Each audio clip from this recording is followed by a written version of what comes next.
Are you listening? Damn.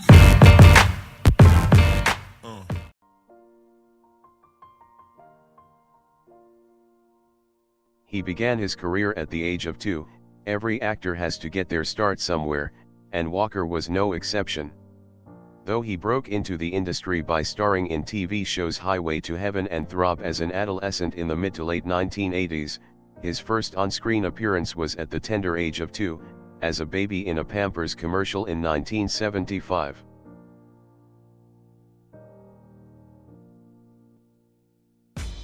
He only watched his own movies once. Like a lot of actors, Paul Walker had mixed feelings about watching his own movies. As he didn't like watching himself on screen, he tended to only watch each of his movies once, likely at the world premiere, and never again.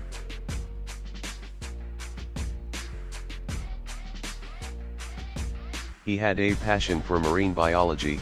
It's unsurprising that Walker's favorite superhero is in fact Aquaman, because he is a great lover of the ocean, majoring in marine biology at community college, being an avid surfer, starring in 2005 seafaring adventure Into the Blue largely because it allowed him plenty of time in the water, and later heading up a National Geographic series where he helped catch and tag great white sharks.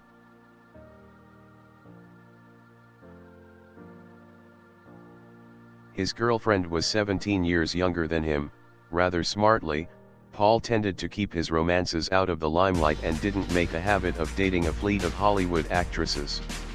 At the time of his death, his partner was girlfriend of 7 years Jasmine Pilchard Gosnell, who was in fact 17 years younger than the actor and just 16 years of age when they got together in 2006.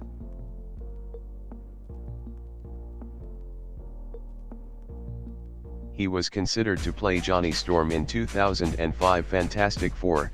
Another major role that Walker was heavily considered for was as Johnny Storm, aka the Human Torch, in 2005 Fantastic Four movie. The part eventually went to Chris Evans, of course, but it's easy to see how Walker could have slotted into that role.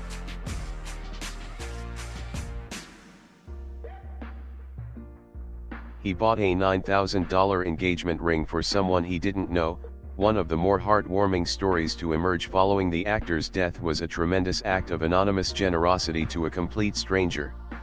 Soldier Kyle Upham and his fiancée Kristen were shopping in a Santa Barbara jewelry store in 2004 when they got talking to the actor, who seemed particularly taken with the fact that Upham had just returned from a tour of duty in Iraq. Upham and Kristen could not afford the ring they wanted, so left the store, only to be called up by an employee and informed that an anonymous party had put the cost of the ring on their own tab, to the tune of $9,000.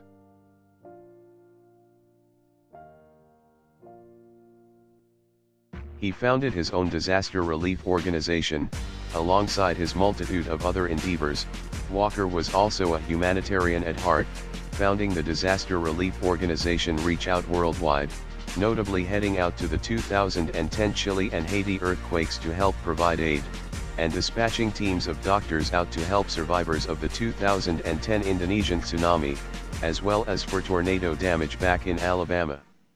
Walker himself also earned an EMT qualification and even considered becoming a paramedic later in life, though again, sadly that option was cut short.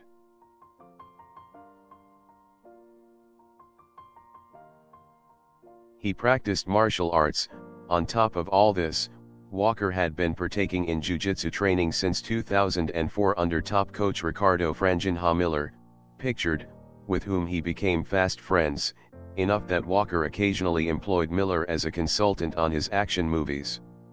Though the actor attained a brown belt in his lifetime and was committed to eventually reaching a black belt, Miller decided to grant him an honorary black belt in light of his passing, giving it to his father, Paul Walker III.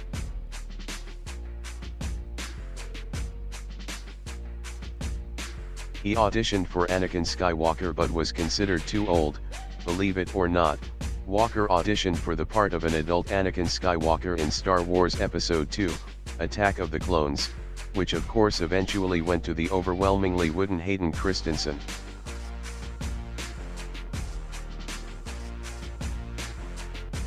Vin Diesel named his new daughter Pauline in Paul's honor. In mid-March, Vin Diesel's wife Paloma Jimenez gave birth to their third child, and the actor announced that they had decided to name her Pauline in honor of Walker. Expanding on their decision, Diesel said, "It felt like, a way to keep his memory a part of my family and a part of my world. He was in the room. There's no other person that I was thinking about as I was cutting this umbilical cord. I just knew he was there."